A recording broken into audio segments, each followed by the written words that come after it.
Ok, eu vou fazer a gravação nessa aula então, que o assunto é, conforme está o item no Moodle aqui, continuação de conceitos sobre comunicação e após pilha de protocolos de comunicação.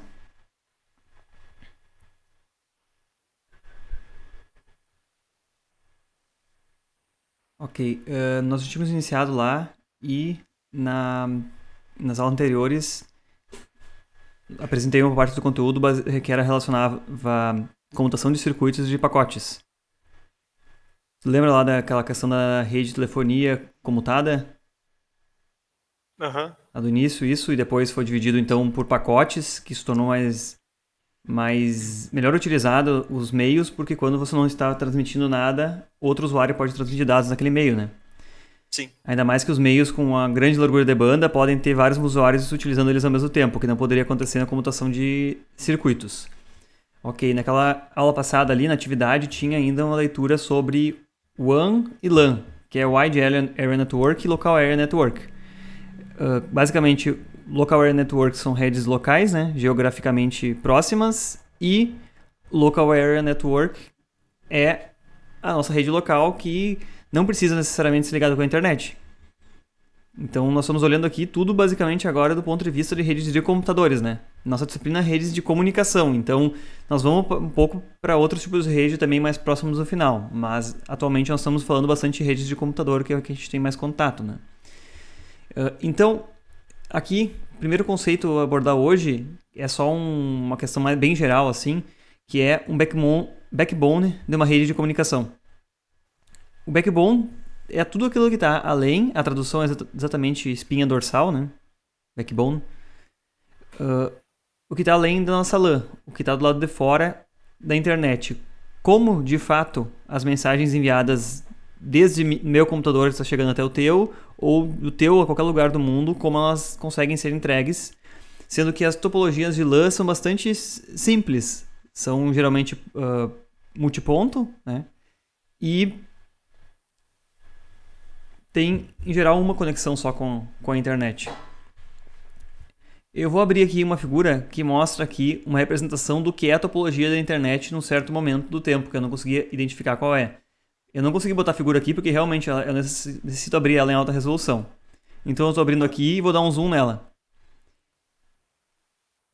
Observa uma coisa aqui. Isso aqui é uma topologia em um determinado momento que foi traçada da internet a nível mundial. Se a gente aproximar mais ela aqui um pouco, deve estar carregando para ti ainda, percebe que todas as pontas da rede são determinados IPs públicos acessíveis à internet e pontos aqui no quais eles se interconectam são roteadores, são servidores, são pontos de concentradores da internet. Consegue perceber essa tendência de que eles vão se espalhando aqui? Quando a gente pega do centro aqui e vai subindo, eles sempre acabam de uma forma radial, né? Uma estrela. Sim. Com mais ou menos pontas aqui, ó. Mas sempre de uma forma radial. E se for observando aqui pra dentro, dá pra tentar traçar aqui, mas eles também fazem voltas aqui dentro e se interconectam uns aos outros. Basicamente, todas as lãs que existem devem estar nas pontas dessa árvore gigante aqui. E tudo que está abaixo dessas lãs, que não é esses pontos, essas redes de acesso que ficam bem nas pontas, são o que a gente chama de backbone, que são inúmeras interconexões e que não seguem essa mesma arquitetura radial. Porque não existe um ponto central da internet e tudo passa por ali para se comunicar a qualquer outro. Se eu escolher uma pontinha daqui, ó, eu posso rastrear que ela vai... Consegue ver meu mouse aqui, minha lupa? Tá mais perto Sim. da direita aqui. Ela vai vir até um ponto aqui, vai vir até aqui, vai se conectar a um outro provavelmente por aqui, já fica ruim de verificar. E vai indo, saltando de vários hosts em hosts para conseguir chegar em qualquer um outro da rede, por exemplo, até o outro lado aqui. Aham. Mas essa espinha dorsal aqui, ela não tem a mesma arquitetura radial, porque eu acho que eu comentei na primeira aula de vocês a questão estratégica do modelo que foi desenvolvido na internet a partir de uma necessidade de que fosse uma rede super confiável, que se perdesse uma central ou um concentrador não poderia falhar a rede, ela deveria se reorganizar, né? Então, Sim. tudo que está por trás dessa espinha dorsal, basicamente todas essas camadas que a gente vai observando, elas têm começam a ter múltiplas conexões entre elas, não somente um caminho entre elas. Quando a gente pensa na rede, se ela fosse completamente radial, seria muito bom, porque no centro concentraria a informação de onde os outros estão, todos os pacotes viriam da periferia, passariam pelo centro e seriam direcionados diretamente para um caminho certo para o outro. Mas existem inúmeros caminhos aqui no meio. Então, o conceito de backbone passa por fato de terem topologias diferentes. Por exemplo, topologias em anel e diversos anéis diferentes. Os centros de distribuição aqui, os pontos de troca de tráfego, eles estão incluídos em vários anéis simultaneamente. Eu quero ilustrar isso legal aqui, mostrando um link aqui que tem como se organiza a rede da RNP, que é a Rede Nacional de Pesquisa, que basicamente fornece acesso à internet às instituições de ensino e pesquisa no Brasil. E deixa eu ver se eu consigo botar ela inteira na tela aqui. Tentando botar ela inteira na tela aqui. Agora, pode ver aqui que estão representados os diversos estados, né? Dentro desse gráfico. Isso aqui não é um gráfico estático. Isso aqui mostra efetivamente a velocidade de troca de dados entre um lugar e outro. Se eu parar o mouse em cima aqui, mostra um gráfico do tráfego de dados entre esses dois roteadores principais aqui. Que no caso seriam Rio de Janeiro e Espírito Santo. Não sei te dizer exatamente o que tem dentro de cada um desses núcleos aqui, mas isso aqui pode ser um data center com um monte de roteadores, podem ter várias universidades dentro de cada centro desses aqui. Nós provavelmente estamos aqui na UFSM, deixa eu achar, RS, provavelmente a gente está incluído aqui dentro. Mas esse gráfico é atualizado em tempo real. Em geral, na épocas de aula normal, isso aqui está tudo, vários links aqui estão em amarelo, como esse aqui está agora, e alguns estão até em vermelho, em ocupação bem alta aqui. Agora, como tem poucas atividades presenciais, está bastante relaxado. Mas você pode observar aqui que qualquer troca de tráfego, por exemplo, de um dado entre o Rio Grande do Sul e uma universidade no Piauí, por exemplo. Piauí? Desculpe se eu posso estar confuso aí. Tu pode observar que ele pode passar por diversos caminhos diferentes aqui, ó. Se for traçar, saindo do Rio Grande do Sul por aqui, por aqui, por aqui, sobe, desce, ou então saindo por aqui, lá em cima, contorna, volta, desce aqui. Cada caminho diferente, ele pode ter custos do tipo, caminhos podem estar mais lotados que os outros, podem exigir que o pacote fique na fila um pouco, ou tem caminhos que tem banda bastante pequena. Se a gente observar, se eu não estou enganado aqui na região norte, tem alguns estados aqui que estão conectados com links bastante lentos aqui, por exemplo. Esse link aqui tem 3 GB, não é dos mais lentos. Mas eu já vi alguns links aqui com velocidades bastante baixas. Comparando com outros, por exemplo, que tem aqui links de 10 gigabits. Se eu observar 10G ali. Ligando um ponto ao outro diretamente. Então, isso aqui é uma característica bem interessante e é um gráfico bem resumido que mostra como é a internet realmente. Ela tem múltiplas conexões entre os diversos pontos. E esses caras que se enxergam aqui são basicamente todos roteadores. Quer dizer, eles fazem o direcionamento dos pacotes de uma forma inteligente. Eles conhecem os caminhos e têm tabelas que, a partir do endereço de destino no pacote, rapidamente eles decidem para qual lado enviar, de forma que o próximo roteador também vai saber, com a própria tabela, para qual o próximo local enviar, de acordo com o IP de destino. Pode ver que tem alguns pontos aqui que podem estar mais isolados. Por exemplo, deixa eu ver, não tenho nenhum que seja uma ponta aqui, claramente. Mas aqui, ó, esse aqui só tem 2 conexões ligadas, por exemplo. Quando pega um mais central aqui, Bahia, olha a quantidade de conexões que ele tem. Sim. E esses caras aqui embaixo, essas nuvenzinhas aqui, são pontos de troca de tráfego com redes comerciais externas às instituições de pesquisa. Então, tu pode imaginar que para qualquer uma dessas instituições aqui, ou desses roteadores ficar ilhado, tem que cair muita coisa realmente, porque imagina, para esse aqui ficar ilhado, tem que cair todas as conexões em torno dele, inclusive a conexão com o tráfego à internet. Se as outras caírem, ainda é possível rotear tráfego através dessa conexão à internet para os outros através de redes externas. Então, isso aqui basicamente é as topologias do backbone. Quando a gente está acostumado a ver uma topologia de rede local, basicamente todo mundo se liga num concentrador e tem uma conexão com o mundo externo. Aqui não, a gente tem um monte de conexões com o mundo externo e várias interconexões entre os próprios centrais. Tudo levando na direção daquele objetivo. A rede tem que ser confiável e uma falha de um deles não pode acarretar prejuízo geral, né? Pode diminuir a qualidade de serviço, mas não deixar completamente sem conexão. Vou voltar aqui à página anterior. Então, esse é o conceito geral de backbone. Deveria carregar uma figura aqui, não sei porque não carregou. Mas não, tendo olhado esse exemplo da RNP, ela não é tão pertinente. questão do backbone.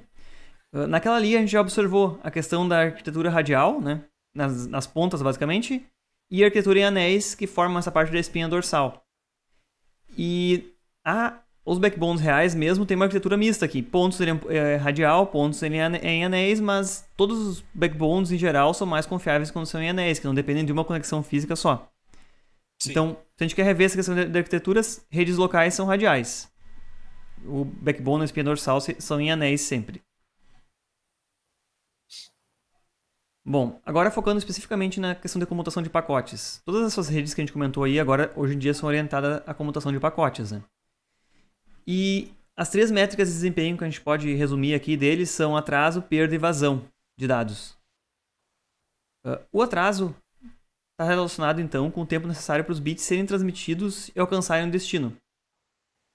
O limite de conexões que usam aí tecnologias elétricas, né? Transmissão elétrica, em geral, está na faixa aí de 2/3 da velocidade da luz, que é a velocidade de propagação dos sinais. Então o atraso é bastante pequeno, né? Pensa, 2/3 da velocidade da luz são 300 mil km por segundo. E se for fibra ótica, ela vai ser praticamente 99% da velocidade da luz. Então, esse atraso, nesse aspecto, é muito rápido, dos sinais trafegando no meio. Até mesmo ondas de radiofrequência, eles trafegando no meio, eles são muito rápidos. No entanto, o atraso é gerado, em geral, quase sempre aí, por tempos de espera nos pontos de interconexão, nos concentradores e nos roteadores. Por exemplo, quando cai por uma rota que já está bastante cheia. Então, o atraso ele é medido e há aplicações que são mais sensíveis. Pode ver, basicamente, o que nós estamos conversando hoje aqui é importante que seja em tempo real. Então, a gente não suporta um atraso de 2 segundos no som, ou tu me faria uma pergunta quando eu já estou explicando o próximo conteúdo, né? Então, para esse tipo de aplicação é bem crítico. Telefonia, principalmente, eu acho que eu já comentei lá em comutação de circuitos, que a rede de telefonia tem aquela característica, e hoje em dia segue simulando aquela característica, que é crítica, que é a comunicação tem que ser em tempo real. Então, existem poucos dispositivos comutadores no meio de uma rede de telefonia, e eles são otimizados para diminuir ao máximo o atraso ou latência na comunicação. Ainda assim, as nossas redes de computador não são orientadas a dados de tempo real, elas já têm implementado o que se chama qualidade de serviço. Alguns esforços, alguns roteadores comportam, alguns servidores de internet comportam isso, que são priorizar pacotes que tenham tráfego mais sensível a aplicações sensíveis a atraso, por exemplo, e não priorizar outros. Se eu estou fazendo download de um arquivo grande, vários gigabytes, isso pode ficar um pouquinho mais na fila. Para mim, o que importa não é tanto o atraso, mas a vazão total de dados, que é a taxa de dados no tempo. Mas quando eu estou fazendo streaming de áudio, talvez a taxa de dados é bastante baixa, mas eu gostaria que chegasse com o menor atraso possível. Eu já dei esse exemplo, então não atrapalha a transmissão de grandes volumes de dados, a não ser que esse grande volume de dados seja transmitido em tempo real. Quanto menor o pacote, menor o atraso. Isso é uma regra geral. Por que eu digo quanto menor o pacote? Porque toda vez que você monta um pacote com dados, ele só vai poder ser enviado quando você preencheu todo ele de dados. Então, se o pacote contém dados de 100 milissegundos de transmissão, ele vai atrasar no mínimo 100 milissegundos para ser injetado na rede. Porque ele tem que terminar de ser preenchido, vai ser processado pelo computador e vai ser jogado para a rede. Então, o atraso mínimo, um pacote que guarda 100 milissegundos de som, é 100 milissegundos até o ACL ser transmitido. Fora que o receptor pode aguardar, processar ele inteiro para verificar se ele chegou íntegro. Então, ele vai esperar no mínimo mais 100 milissegundos no receptor também. Então, você pode imaginar que quanto maior for o pacote, maior o atraso para eu poder jogar ele na rede, porque ele tem que ser jogado inteiro, e maior o atraso no receptor, de novo, para poder receber ele inteiro. Então, essa regra geral, quanto menor o atraso, é uma regra conceitual, mas não quer dizer que vai se otimizar sempre usando pacotes pequenos. A gente vai ver numa análise lá de vazão de dados como pacotes pequenos podem ser prejudiciais à rede, inclusive. Não existe, então, uma receita de bolo da melhor opção em todas essas métricas de desempenho. Basicamente, então, os pacotes sofrem por entrarem em várias filas no meio do caminho. Quando a gente vê um pouco mais sobre dispositivos de rede, o que é um hub, o que é um switch, um roteador, a gente vai ver que vários deles têm que guardar os pacotes para depois poder tomar uma decisão antes. Isso acontece em múltiplas instâncias daquela hierarquia lá que a gente viu naquela árvore enorme do backbone da internet. Você imagina que cada um dos pontos concentradores pelo qual o pacote passa, ele tem que parar numa fila durante que seja 1 milissegundo. Isso vai gerar um atraso enorme já, porque se passam por dezenas de nós, no mínimo, para comunicar. Mesmo que a gente esteja na mesma cidade, se eu tenho um provedor de internet e você tem outro, pode ser que o nosso pacote vai ir, não sei, até Porto Alegre, até Florianópolis, para ser trocado entre os servidores e voltar até aqui. Isso é uma coisa um pouco intuitiva. Se a gente imaginasse uma rede hierárquica, regional, né? Hierárquica, eu digo, regionalmente existe um concentrador, depois, a nível de algumas cidades, existe outro concentrador, mas não é bem assim. Portanto, o atraso está muito ligado com isso. Nos dispositivos concentradores terem que guardar os pacotes inteiros, processar os pacotes, verificar a integridade e tudo mais. O segundo métrica de desempenho muito importante é a perda de pacotes. Ela pode resultar tanto numa falha no meio de comunicação, pode ter excedido o nível de ruído que ele tolera, pode ter uma interferência, ou pode ter rompido um cabo simplesmente, e aquele pacote se perdeu no meio do caminho, ele foi enviado e não teve uma verificação se ele tinha sido enviado corretamente. O erro pode ser detectado no dispositivo intermediário, o que pode evitar que esse pacote seja enviado adiante e simplesmente fique sem resposta. Geralmente é resultado do mau funcionamento do dispositivo efetivamente, porque todas as redes guiadas com cabos, elas são feitas para ter um desempenho ótimo e uma taxa de perda de pacotes bastante pequena. Vou dizer, talvez na ordem de 1 para 1 milhão só. Redes sem fio, tipo nossas domésticas aqui, estão bem mais suscetíveis à perda de pacotes, porque pode acontecer colisões, que são dois dispositivos transmitirem simultaneamente. Podem ter dois dispositivos exigindo uma grande banda de uso da rede, então as colisões, eles tentarem transmitir simultaneamente, vai acontecer com bastante frequência, então esses pacotes vão ter que ser retransmitidos por causa da perda. E, em geral, isso aqui é identificado na camada de enlace da pilha de protocolos. Pilha de protocolos de comunicação a gente vai ver em seguir o conteúdo dessa aula ainda. Também pode ser resultado de um roteamento errado, que um roteamento errado pode ter se perdido um caminho no meio daquelas redes todas lá, um dos roteadores pode estar com mau funcionamento e ele enviar para um caminho que não vai levar ao destino. Ou simplesmente levar um caminho que vai tentar enviar para um dispositivo que não está funcionando, e não foi identificado que aquele dispositivo não estava funcionando corretamente ainda. Quer dizer, ainda não ocorreram aquelas políticas da rede se reconfigurar quando há uma falha. Pode ser, então, um erro de roteamento, esse pacote pode se perder. Esse pacote pode, por exemplo, por um erro de roteamento entre vários roteadores, ficar circulando de um para o outro. Ser reenviado num caminho circular. E ele acabar caindo de volta no mesmo caminho várias vezes. Para evitar que inúmeros pacotes caiam numa armadilha desse tipo por um erro, e todos os pacotes transitam com um campo que é decrementado a cada novo ponto de roteamento que ele passa. E quando chegar em zero, ele não vai ser mais reencaminhado, ele vai ser descartado, se ele não chegou ao destino. Senão, estaria aí rodando um monte de pacotes pela nossa rede e ocupando uma enorme banda sem necessidade. Imagina aí uma questão de perda de pacotes se relacionar com um serviço postal, né? Realmente, tem inúmeras formas de perder um pacote. E poderia muito bem cair num laço desses do pacote ficar sendo reencaminhado entre vários centros. E se alguém não identifica isso, ele vai ficar sendo reencaminhado para sempre até, eventualmente, ele se perder, né? Ou mudarem as regras de roteamento.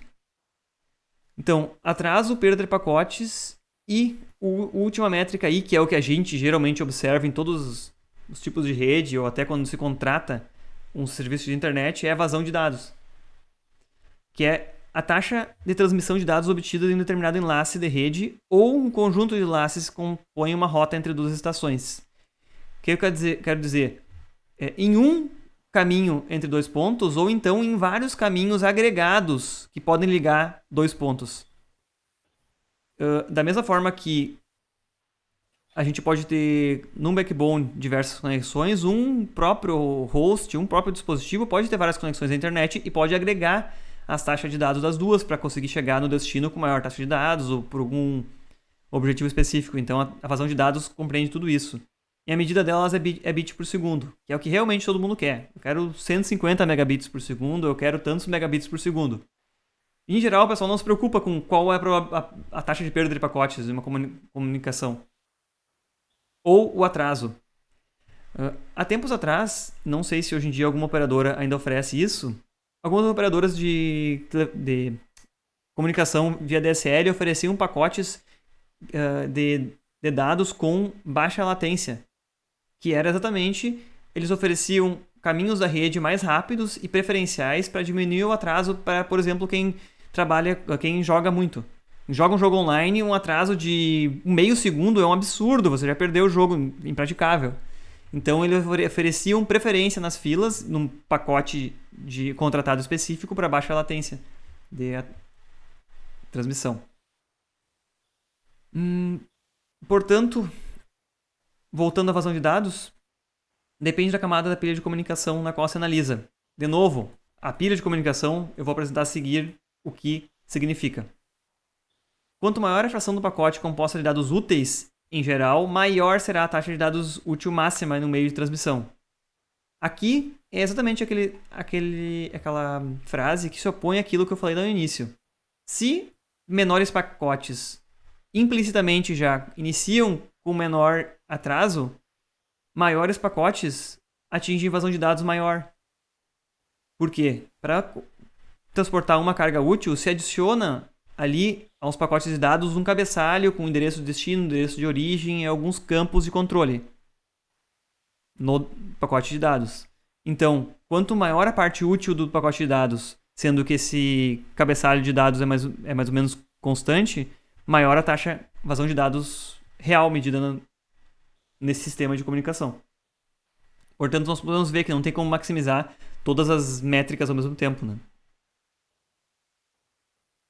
Bom, isso aqui eram conceitos um pouco soltos, mas eu acho que eles são importantes para se entender isso aqui. Tu viu, né, que Backbone, por exemplo, se relaciona com WAN, que é aquela Wide Area Network, né? Sim. Ok.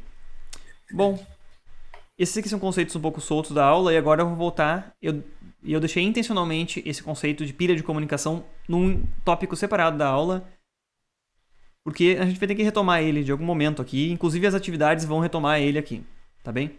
Então eu vou abrir esse outro tópico que é pilha de protocolos de comunicação. Vai ver que o tempo previsto para ele, inclusive, é maior. Ao longo aqui da pilha de protocolos, eu tenho alguns áudios gravados que descrevem de uma forma sucinta cada uma das partes individuais. Sim. Mas eu vou comentar de qualquer forma aqui, de um fluxo contínuo, porque é importante abordar várias vezes essa questão da pilha de comunicação, que ela é crucial para entender não só redes de computador, mas as outras redes que a gente vai ver, redes industriais também. Porque todas as redes estão organizadas, têm os protocolos organizados de uma forma estruturada. O que refere a essa forma estruturada? Inicialmente, eu vou te dizer aqui de antemão que nós vamos estudar dois modelos de pilha de comunicação, que é o modelo OSI e o modelo TCP/IP, que eu tenho lá abaixo. Eu vou correr lá para baixo. Modelo TCP/IP aqui, ó. O modelo TCP/IP é o que nós conseguimos perceber claramente na internet, implementado com a estrutura de protocolos que nós vemos na internet. O modelo OSI é um modelo... me faltou a palavra. Conceitual e que define como são as interfaces e quais os serviços prestados por cada protocolo que se empilha numa pilha de comunicação. O modelo OSI não é um protocolo especificamente, ele é um modelo conceitual, então, para compreender e projetar a arquitetura de rede. A questão de ser interoperável. O que significa ser interoperável? Quando se definem protocolos que fazem tarefas específicas de cada camada da rede, eu vou passar exatamente o que é essas camadas representadas aqui em seguida. É importante definir como esses protocolos interagem para cima e para baixo, para que eu consiga, por exemplo, substituir um protocolo ali dentro. Eu vou falar aqui de um protocolo lá de cima de aplicação. Tem vários protocolos aí de transferência de dados, de vídeo, streaming de áudio, HTTP, que é o protocolo de hipertexto para navegação de páginas, FTP, transferência de arquivos. Existem vários protocolos aqui em cima definidos. O que é comum entre eles? Como eles foram definidos na camada de aplicação, todos eles sabem que a camada de baixo, que no caso que eles utilizam aqui, ou de sessão ou transporte, aqui, ela sempre vai oferecer, não importa onde esses protocolos de aplicação estejam implementados, sempre a camada de baixo vai oferecer um serviço de transporte, de rede, enlace de dados, que para ele é independente. Eu consigo projetar um protocolo aqui em cima de aplicação e tendo definido quais as regras e quais serviços que ele fornece aqui abaixo, esse protocolo vai funcionar em qualquer hardware, em qualquer sistema operacional que eu tenha ele implementado. Essa questão da pilha conceitual é importante para isso, porque se consigam expandir as aplicações dos protocolos e eles sigam interoperando com aqueles anteriores que existiam lá. Só para chamar a atenção aqui de um erro que eu encontrei inclusive na internet em algumas fontes, o modelo de pilha se chama OSI. OSI. E a organização, a entidade que introduziu esse modelo se chama ISO. A mesma ISO que a gente ouve falar lá, regras de ISO de controle de qualidade, ISO de vários serviços diferentes, ela também introduziu esse modelo com essas 7 camadas. Então, ISO é a entidade aquela. O modelo é modelo OSI. Tá bem. Então, efetivamente, o que é esse conceito de camadas? Quando se implementa uma rede, geralmente a gente olha primeiro para o meio na qual ela é implementada, né? Tá, eu vou transmitir sinais elétricos, sinais de luz, de fumaça, ondas sonoras, o que eu vou transmitir? Isso refere à camada física e como os meus sinais vão ser representados no meio de comunicação efetivamente.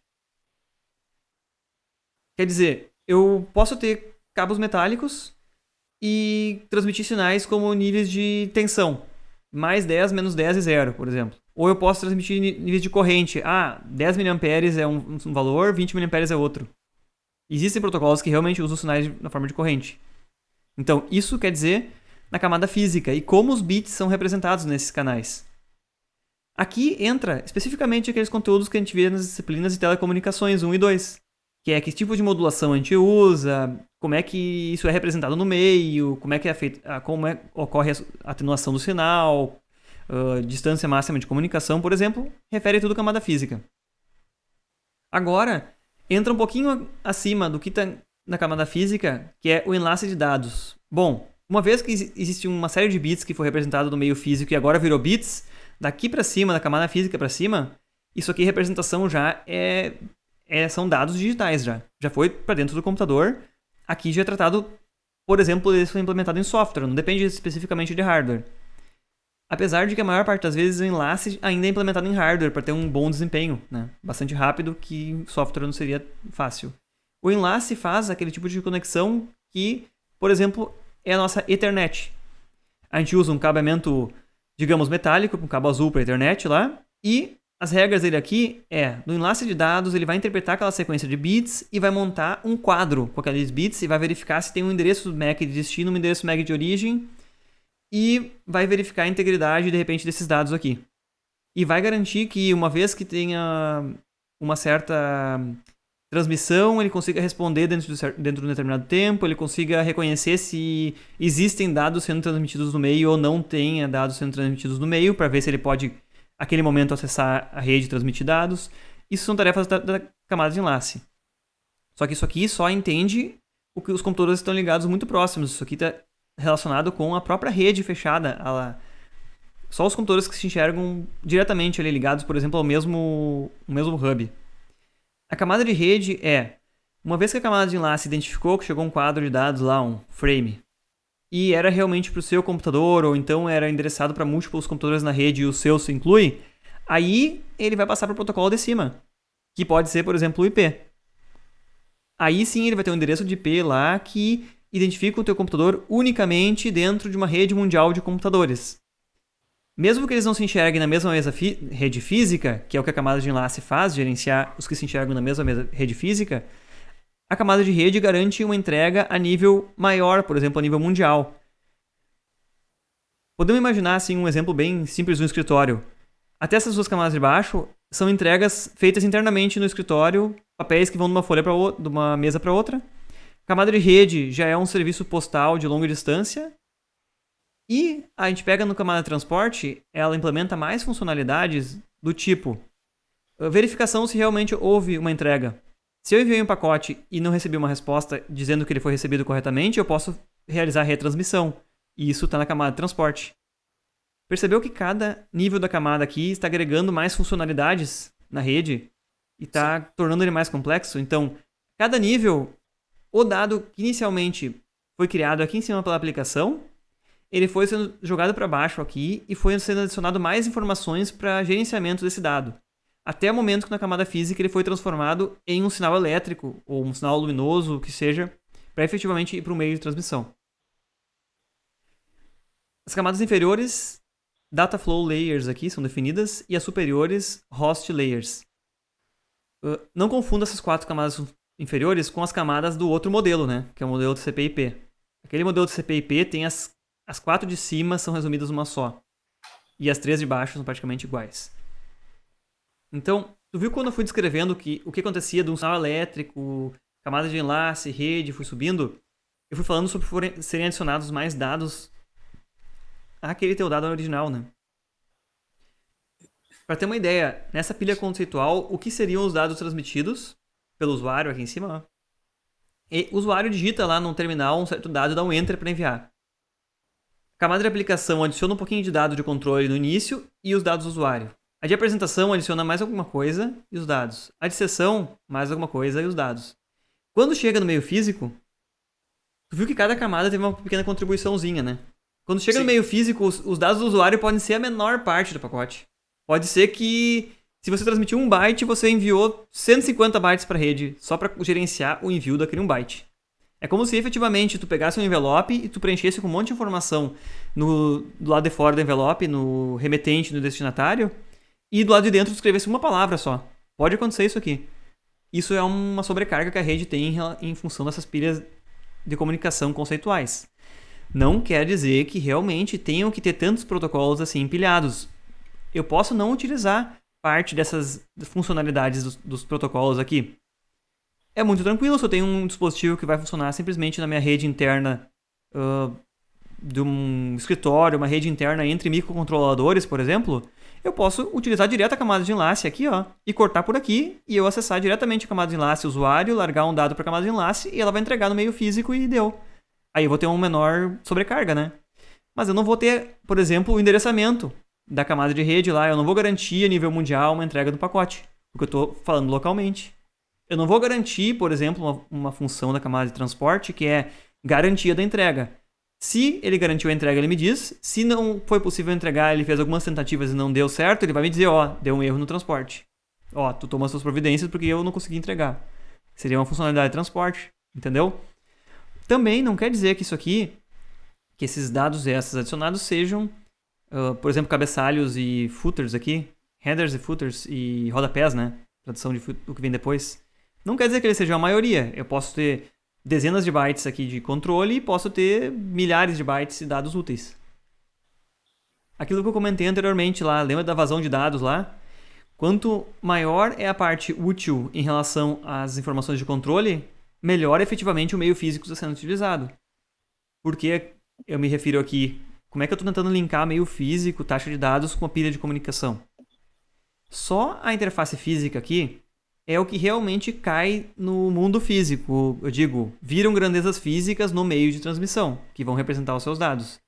Tudo para cima aqui é tratamento de informação que já foi transformado do mundo físico para o mundo, vamos dizer, digitalizado aqui, né? Então, a taxa de dados máxima quase sempre é definida pelo meio físico. Um determinado cabo, usando uma determinada codificação, 100 metros de distância, consegue uma taxa de dados. Perfeito. O mundo físico definiu a taxa máxima.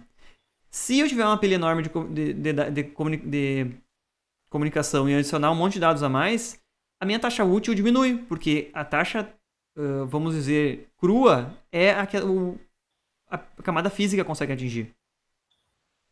Tá mais ou menos claro essas diferenças entre conceitualmente o que é camada física? Nós vamos ver em detalhes um pouquinho mais agora. Enlace, rede. Praticamente essas 4 aqui é interessante a gente explorar. Essas aqui de cima, aplicação, apresentação e sessão, são funções um pouco mais avançadas e que pode o sistema operacional já implementar, já pode estar todas elas implementadas no sistema operacional e ser muito natural a implementação para o usuário. Bom, organização de funcionalidades. Agora eu vou passar por tópico a tópico essas camadas de baixo para cima, vendo conceitualmente as funcionalidades dela. A camada mais inferior, camada 1. Eu vou copiar aqui do lado essa figura para ficar visualizando simultaneamente que eu vou apresentando aqui. Então, vai ficar nossa camada da pilha aqui do lado. Até onde a gente consegue enxergar? Aqui. Camada 1. Ela define a natureza do sinal e o meio físico. Características físicas das interfaces do meio de transmissão. Por exemplo, como vai ser o tipo de conector, que tipo de cabo vai se utilizar. Está tudo representado aqui. Como é representado os bits nesse meio? Tudo que a gente vê em telecomunicações lá. Como é que a gente bota bits numa determinada codificação de dados? São pulsos digitais, são ciclos de senos e cossenos, pulsos luminosos, vamos ver diversas lá. Qual a taxa de dados crua que o meio oferece, aqui que ela é determinada. A sincronização entre os bits transmitidos e recebidos, porque é importante amostrar o sinal nos momentos corretos. E a topologia física de conexão. Topologia estrela, anéis, está tudo determinado aqui na camada física. A segunda camada, a camada de enlace de dados. É nela que aqueles bits que vieram na camada anterior vão ser verificados se houve uma detecção, se era válido realmente aquilo que veio ou simplesmente chegou um sinal errante lá de interferência. Aqui, nas camadas de enlace, nós já falamos de endereçamento. Quer dizer, aquele endereço MAC que a gente ouviu falar lá já é um endereçamento e a camada de enlace vai entender ele. Porque localmente a entrega pode ser feita diretamente por ele. Eu não preciso ter aquela pilha completa de comunicação lá, eu não preciso ter um endereço IP a nível global para poder trocar dados entre dois dispositivos ligados diretamente. Quando chega na camada 2, se chamam os pacotes encapsulados de frames ou quadros. Então, quando a gente estiver falando nesse nível aqui, a gente vai falar de frames ou quadros. Aqui também é feito o controle de fluxo. Por que eu falei sobre controle de fluxo só aqui? Porque quando a gente fala de camada física, a gente fala realmente de natureza dos sinais e assim bits individuais. Aqui ele vai decidir quando é hora de transmitir um dado, quando é hora de ficar escutando e ver se alguém vai estar transmitindo para poder receber os dados de outro, ou se existem os dois caminhos separados de envio e de recebimento de dados, aqui ele pode controlar se ele vai transmitir simultaneamente ao que ele está recebendo, porque pode ser que tenham cabos com as duas vias, né? E aqui também vai ser feito o controle de acesso ao meio, que refere isso. Eu vou esperar alguém parar de transmitir para poder transmitir? Ou eu vou transmitir em uma outra banda de frequências que não atrapalha e interfira com quem já está transmitindo na rede? É uma forma de se evitar confronto em alguns tipos de comunicação.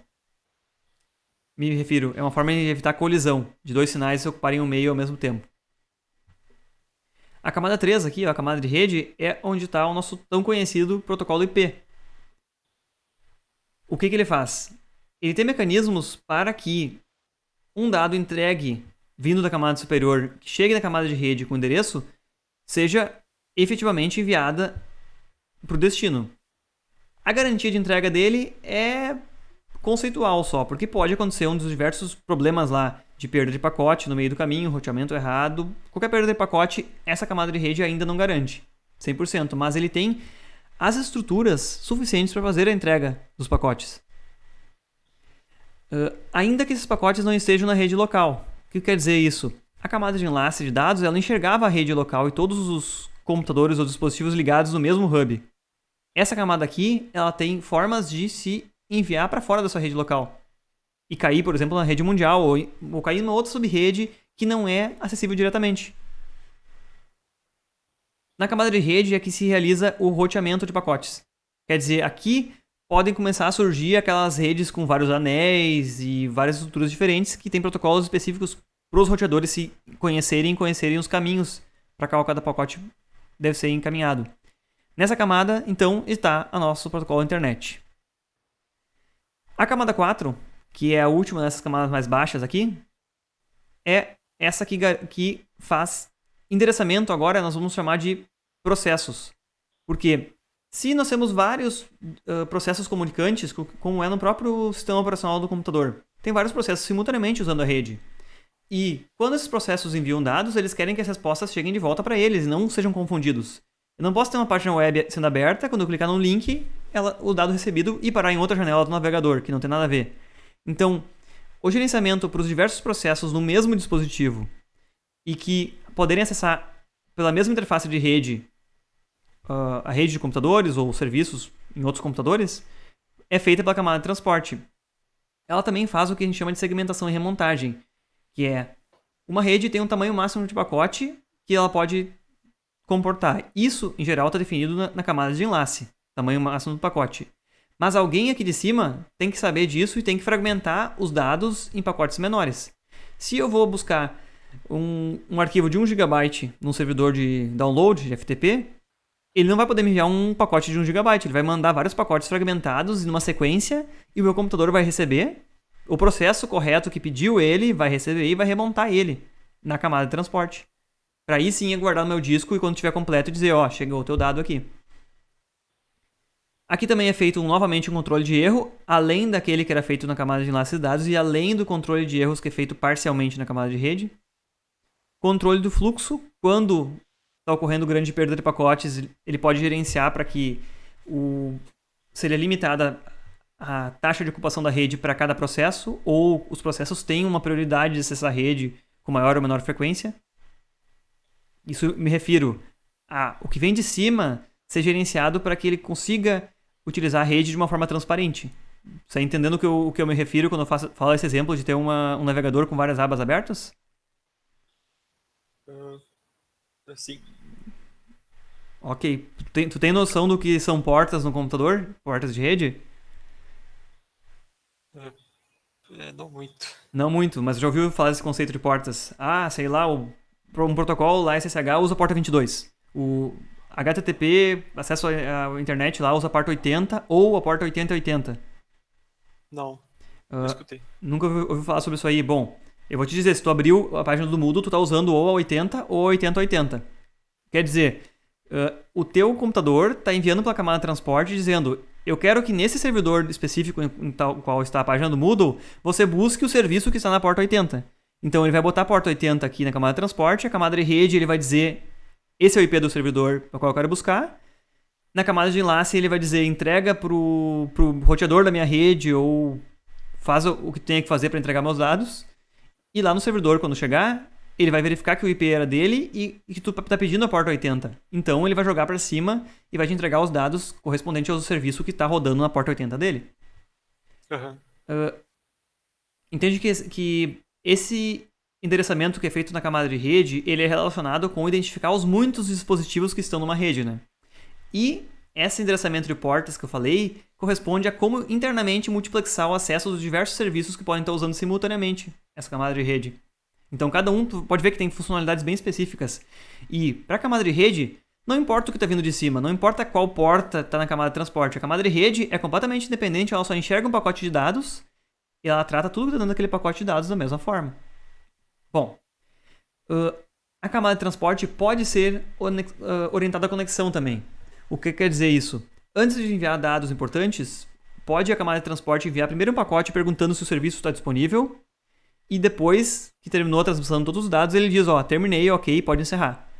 E ele gerencia para criar virtualmente uma conexão, que o usuário pode abrir ela, transmitir dados quantas vezes for necessário e depois encerrar ela. E os dois lados, tanto o dispositivo que está transmitindo e o que estão recebendo, vão ter ciências disso, de que foi aberta uma conexão, que atualmente ele pode estar esperando receber dados e que depois no final ele encerrou a conexão. E também pode ter essa opção de confirmação de envio, que é aquilo que eu estava falando, que a camada de rede pode no meio do caminho alguma coisa se perder e aquele IP não está disponível, ou uma rota falhou, caiu a tua internet, e a camada de rede pode não saber o que fazer. Mas a camada de transporte ela vai ter uma interface com as camadas de cima e que ela vai garantir que, se foi entregue, ela vai dizer foi entregue, vai te responder. Se não foi entregue, ela vai te indicar, não foi entregue. Então, a tua aplicação sabe que isso aconteceu. Bom, apresentei essas 4 camadas aqui inferiores que são conceituais e são bastante interessantes de reconhecer por causa dos serviços bem explícitos de cada uma. Né? Agora eu vou passar um resumo do que são as camadas superiores, porque aqui tratam de funcionalidades bastante alto nível e podem ser um pouco mais abstratas e menos interessantes para nós quando nós olhamos em redes de baixo nível. Né? Então eu vou rolar para ela lá. A camada de sessão aqui, que está na parte 5, ela também faz o controle de tráfego por meio do controle do diálogo, que é ordenar para que os dados sejam entregues nas sequências corretas e que seja mantida uma sincronia nos envios para a camada de transporte e sincronizar as partes de dados e fluxo de transferência. Isso aqui é realmente tratado de uma forma bem alto nível, porque aqui nós já não temos mais essa visão tão próxima de como é que isso vai chegar no mundo físico, ou como é que os pacotes vão estar lá embaixo. Porque cada uma das camadas vai poder tomar diferentes atitudes. A camada de transporte vai poder fragmentar o que veio da camada de seção, se for necessário. A camada de rede vai poder direcionar para um endereço ou outro de acordo com a rota adequada dela. Então, já ficam bastante de alto nível abstratos aqui. A camada de representação, camada 6, ela é, por exemplo, a que adequa a codificação de dados. Tu pode ter sistemas operacionais diferentes se comunicando que tem dados representados como... alguns enviam o byte menos significativo primeiro, outros enviam o mais significativo. Alguns podem adotar codificações e sempre o pacote a unidade mínima lá são 16 bits, outras que 8 bits. Então, essa camada de representação vai lidar com isso. Ela pode fazer a criptografia, que é cifrar os dados enviados para ter um determinado nível de segurança. Tem ideia do que é o processo de criptografia? Que ele passa por um código, né? Isso. Então, tu pode imaginar que no nível de máquina, o computador que transmite os dados tem uma forma de transformar para uma linguagem única que só ele e o receptor vão saber decodificar, entender. E tem diversas formas de fazer isso. Eles podem ter um código específico que os dois conhecem, eles têm várias formas de interagir entre eles para garantir isso. Então a criptografia é isso, realmente é garantir a segurança dos dados. Por quê? Porque todo mundo do meio do caminho vai poder botar a mão nesses dados. Todo mundo que estiver medindo lá a parte física, os níveis de sinal, pode estar vendo esses dados. Pode ter dispositivos no meio do caminho que vão ter a camada de enlace e que vão reprocessar esses dados e vão conseguir ver eles. Alguém pode estar realmente espiando no meio do caminho e pode querer ver isso. Então, para ser seguro realmente a conexão, tem que ter uma criptografia no meio do caminho. Ou também Sim. Ele pode realizar a compressão de dados simplesmente para diminuir a taxa efetiva de dados no canal físico, que é o que limita, né, a taxa de dados, para que tu consiga trafegar com mais dados úteis. Isso é bem interessante porque todas as linguagens naturais, humanas, assim, elas têm o que a gente chama de redundância. Quer dizer, um texto escrito por um humano tem muita chance que você vai repetir uma letra com maior frequência que outra, as palavras vão se repetir, as estruturas vão se repetir. Então, pegando um algoritmo que faça a compressão de dados, ele consegue tirar essa redundância. Toda vez que tiver uma palavra lá, casa, ele vai substituir por 16 bits específicos. Então, quando ele receber a mensagem no receptor, ele pega um sumário e decodifica. Várias vezes que esses símbolos que foram convencionados entre o transmissor e o receptor, eles aparecerem, é possível descompactar e expandir de volta o texto para aquilo que estava. Então, compressão de dados, quando é aplicada na pilha de transportes, a camada de transportes aqui, ela faz com que a impressão do usuário aqui, que está acessando essa pilha, seja de que a taxa de dados é maior do que realmente ela é, né? No meio físico, porque ela pode sofrer compressão de dados na própria pilha. E a camada 7 ou superior permite, realmente, é o software que faz acesso dos da rede. Aí tem todas aquelas aplicações que a gente usa na internet, né? Banco de dados, e-mail, transferência de arquivos, terminal, tudo que imaginar aí que diz que usa a rede.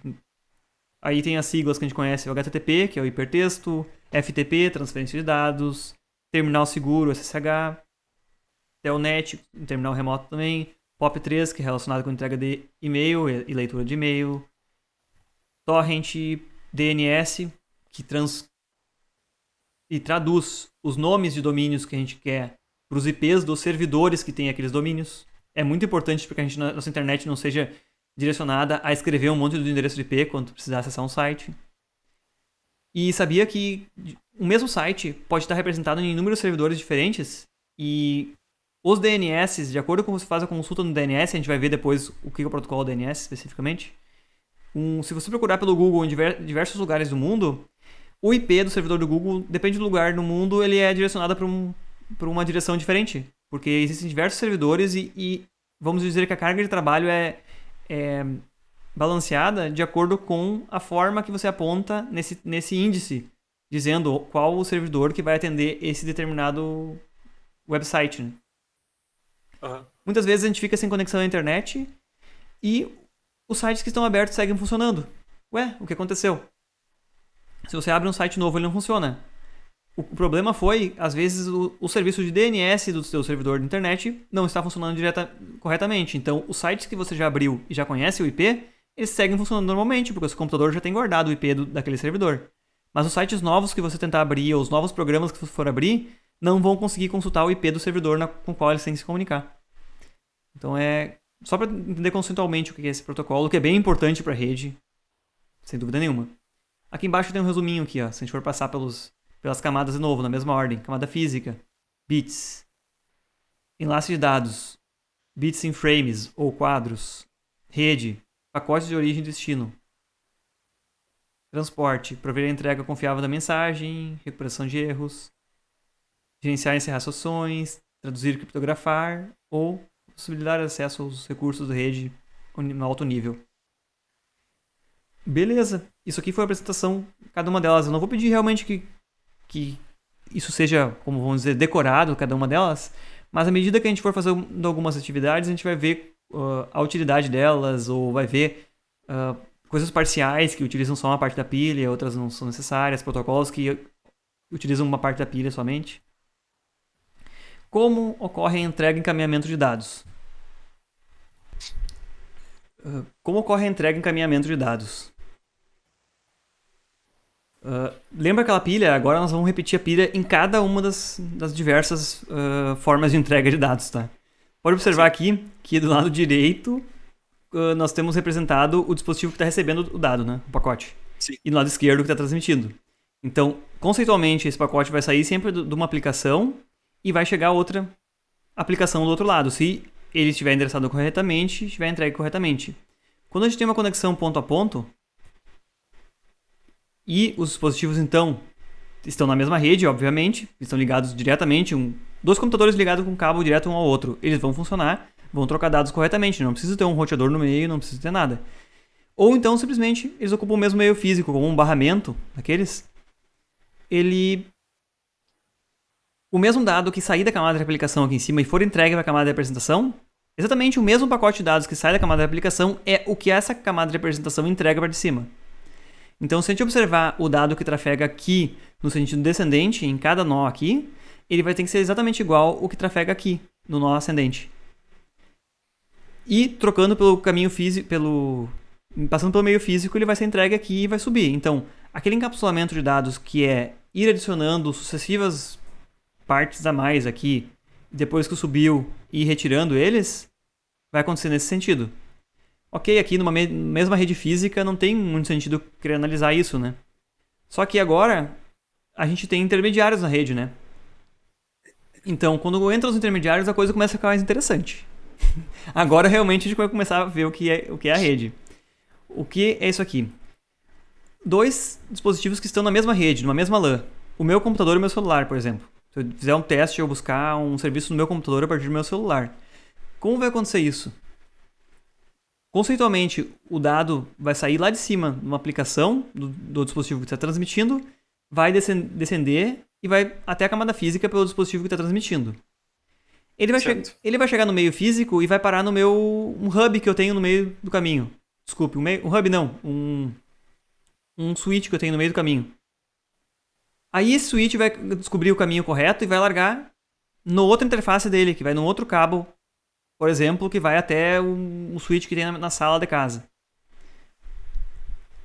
De novo, vai chegar no meio físico, ele vai ser decodificado, vai ser interpretado de novo, os endereços físicos vão ser interpretados, realmente pertence a essa rede e está aqui o dispositivo acessível diretamente por essa porta. Então ele vai jogar de novo para a rede, o caminho físico, e vai subir no receptor. Agora você imagina, aqui eu só ilustrei como se tivessem dois intermediários e os dois só estão na camada de enlace, quer dizer, esses dois dispositivos nas pontas, eles são visíveis dentro da mesma rede local. Só que eu botei como se tivessem dois switches no meio do caminho. Pode ser, por exemplo, isso aqui pode ser um roteador Wi-Fi, isso aqui pode ser um switch com cabo mesmo para ligar para cá. Mas cada vez que ele for transmitido, esse cara vai receber o pacote inteiro, vai ter que receber todo ele, vai interpretar os endereços, vai codificar, largar no canal de novo, esse vai decodificar, interpretar os endereços e jogar no canal de novo. E sucessivamente. Isso porque eles estão na mesma rede ainda.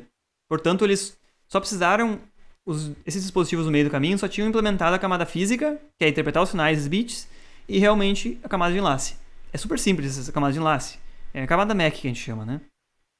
E agora, se vocês tiverem redes diferentes, agora entra o serviço tão importante da camada rede do protocolo IP. Se eu quero acessar um serviço de um servidor que está imediatamente aqui, pertíssimo, aqui em Santa Maria, e está ligado diretamente no meu provedor de internet. O meu computador vai enviar um dado aqui, vai cair no meio físico, meu cabo aqui. Vai chegar no meu roteador local aqui que eu tenho em casa. Chegou nele, ele viu que, a camada de enlace viu que o endereço físico dele, que é definido na camada de enlace, o endereço MAC, não pertence a nenhum outro dispositivo na minha rede. Então ele jogou para a camada de cima. A camada de rede olhou, não, realmente esse pacote não tá, esse endereço de destino não está nessa rede. Ele vai jogar de volta para a camada de enlace, vai de novo montar um quadro, um frame, vai jogar para a camada física, só que agora ele não está na interface interna do cabo de rede na minha casa. Ele está do lado de fora, que pode ser fibra ótica, pode ser um cabo coaxial, ou uma rede via rádio aqui do lado de fora. Uhum. Chegando no servidor, de novo, ele vai cair numa outra rede que, no ponto de vista desse servidor, é uma rede local dele, o lado de cá. Desse segundo servidor aqui onde chegou. Ele vai olhar de novo, era o meu endereço físico que tinha que vir para mim, só que o endereço IP ainda não está nessa rede local aqui. Então, está na outra rede local do outro lado. Então, ele vai jogar na outra rede local. E aqui foi um exemplo em que o meu pacote chegou no destino simplesmente passando por 2 hosts no meio do caminho. Que é, aqui era uma LAN, jogou para esse cara aqui, isso aqui era um roteador, jogou para um outro laço, aqui era outro roteador, e ele chegou no caminho. Isso aqui é um caminho muito otimista. É um servidor que está do meu lado aqui, numa sala do lado praticamente. Em geral, passam por 8, 10, 15 níveis aí. Agora tu pode imaginar como uns atrasos pequenos aí de centenas de microsegundos começam a se somar aqui, e cada passagem de um nível para o outro, quando é gerenciada, por exemplo, por software, vai demorar mais alguns microsegundos, joga para cima, joga para baixo. Aqui tu já começa a perceber que pode crescer esse tempo de transmissão realmente, né? Chegar aí centenas de milissegundos facilmente. Tá entendendo essa questão de os dispositivos que estão no meio do caminho, de acordo com a conexão lógica entre eles e física, efetivamente, do enlace, eles precisam ter mais ou menos camadas implementadas para conseguir dar o prosseguimento ao pacote, né? Que ele chegue realmente ao destino. Beleza, redes diferentes é isso aqui. Isso aqui é uma das milagres e maravilhas que o protocolo IP faz. Esse fato de tu poder ter um monte de dispositivos intermediários e cada um vai saber para onde mandar. Só que cada um deles sempre vai ter que implementar uma interface física, uma interface de enlace, que aí depende muito, nem todo mundo é internet. A nossa própria fibra ótica lá de fora já não é internet, se contratar um pacote. E as camadas de rede em todos os roteadores. Agora aqui, a gente tinha todas as camadas, 7 camadas nessa pilha. Vamos simplificar agora e vamos para o modelo efetivamente da internet, TCP/IP. Por que esse modelo é tão mais simples? Um dos fatos é que ele não prevê tantas funcionalidades lá de alto nível, que nem aplicação, apresentação e sessão. Ele realmente é bastante mais resumido, né? Ele já apresenta essas camadas superiores como sendo a aplicação do usuário já. Já são, de fato, quem está utilizando a interface de rede. Ele prevê, então, em 4 camadas, a gente pode observar aqui, aplicação, transporte, rede e camada física e enlace juntas aqui. Então, estou vendo que ele resumiu aquelas 7 camadas no modelo OSI em 4 somente. Sim. Isso nos simplifica e, além do mais, ele cria protocolos que se interconectam de uma maneira mais transversal. Eu não tenho que ter protocolos específicos de uma camada, eu posso ter protocolos que são, como se dizer, auxiliares uns aos outros. Coisas bem práticas, como aqui na camada IP. O protocolo ICMP faz o controle e gerenciamento, por exemplo, de erros e de identificação de dispositivos na rede. O protocolo ARP conecta os endereços IP com os endereços da camada física, com os endereços MAC lá. São protocolos auxiliares e que tem que trabalhar juntos aqui nessa camada, por exemplo. Esse modelo TCP/IP ele não é tão rígido e formal que nem aquele da OSI, também porque ele foi desenvolvido antes de ser publicado aquele modelo formal da OSI lá em cima. Ele foi efetivamente o que resultou de uma série de discussões e que geraram as chamadas RFCs, que são os documentos que organizam a internet e que foram desenvolvidos paralelamente por discussões entre diversas entidades, inicialmente com aquele objetivo lá de interconectar as instituições de ensino e militares americanas, mas que eram bastante genéricos e foram se expandindo então, e foram outras redes se conectando a essas, sucessivamente se expandindo a nível mundial aí. Então, essa camada TCP/IP é bem fácil de identificar na internet. A camada de transporte é basicamente construída pelo protocolo TCP e UDP. E esse SCTP, mas não é tão comum de se ver isso aqui. O TCP é o protocolo que é orientado a conexões e com entrega garantida. Quer dizer, ele vai sempre responder dizendo se o dado foi entregue corretamente no destino ou se não foi entregue. O protocolo UDP provavelmente é o protocolo que a gente usa, por exemplo, para uma chamada de áudio ou vídeo, em que, se um pacote foi enviado e ele não chegou, não é tão grave assim, não vai ter uma resposta dizendo se ele chegou ou não chegou. Simplesmente ele é enviado para a rede e boa sorte. A gente acredita que realmente a camada de rede embaixo é confiável o suficiente. O protocolo UDP em geral funciona muito bem, por exemplo, numa rede local, porque ele também acelera os processos de transmissão de informação, porque ele não tem todo esse protocolo de comunicação de abrir uma conexão, encerrar uma conexão, confirmar se os dados vieram ok. Então ele exige menos da rede do que o protocolo TCP exigiria. Por outro lado, se alguma coisa se perdeu, a camada superior não vai saber. A camada de rede, que é aquele próprio protocolo Internet Working Protocol, como ele foi originalmente definido, usa esses protocolos auxiliares aí, por exemplo, ARP reverso, descobre os endereços de internet quando se conhece apenas o endereço físico. Isso que a gente vai conseguir observar na próxima atividade lá de captura de pacotes. ICNP, que faz essas consultas entre hosts e gateways, que são os dispositivos roteadores, efetivamente. Esse protocolo IGMP, que eu não lembrava mais o que significava na figura, mas que gerencia os grupos e os endereços para pacotes sendo enviados a múltiplos endereços simultaneamente. Quer dizer, a gente em geral pensa em endereçamentos únicos. Um host envia para outro, mas pode existir envios em grupos. Um pacote é enviado para vários outros dispositivos ao mesmo tempo por alguma funcionalidade específica, até para o gerenciamento da rede. As camadas de enlace física não têm protocolos específicos, então, que são aquelas aqui inferiores. Quer dizer, olha bem, ele só define realmente e foca nessa parte superior aqui, em protocolo, transporte, rede, e ele define a aplicação. Mas o que está abaixo disso, se você está enviando o pacote ZP por um cabo elétrico, por uma onda sonora, por um sinal luminoso ou escrito numa carta, não importa. Ele é IP, ele vai se comportar da mesma forma sempre, porque o mundo físico está só restrito aqui embaixo. Você pode conectar qualquer coisa aqui. Se tiver essa integração com a camada de cima, ele vai funcionar corretamente. É independente do meio físico, né? Uhum. Tá bem. Eu retomo aqui um resumo do que eu tinha comentado, como é que aqueles pacotes se chamam, né? Quando está na camada física lá embaixo, se chama de quadro, ou em inglês é frame, né? Quando a gente sobe e vai para a camada de rede, ele já se chama datagrama IP, do protocolo IP. Quando a gente está na camada mais superior ainda, o nível do TCP ou UDP, ele pode ser chamado tanto de segmento como datagrama. Segmento TCP tem a ver com aquela funcionalidade da camada de transporte lá, que pode ser que os teus dados que vieram de cima foram fragmentados para ser enviados. Então ele pode ser só um segmento daquele dado, ele pode ser parte do... Bom, ele é um segmento. E dali para cima ele é chamado de dado da aplicação ou mensagem. Lembra daquele processo de encapsulamento, né? Esse protocolo aqui, na nível de transporte, ele só enxerga o que veio de cima como dados, ele não quer olhar o que tem dentro. Esse datagrama IP, ele também não sabe o que tem lá em cima, ele só está olhando como dados e vai tratar o serviço assim. Dessa forma é mantida essa... Não é uma espécie de anonimato, mas não existe uma interdependência direta nos protocolos, para possibilitar aquilo que eu comentei, que é a interação entre diferentes protocolos e se implementar diferentes serviços, por exemplo, lá em cima, e continuarem funcionando com os protocolos de baixo. Bom, descemos aqui então. Realize tarefa 6 capturando pacotes. Bom,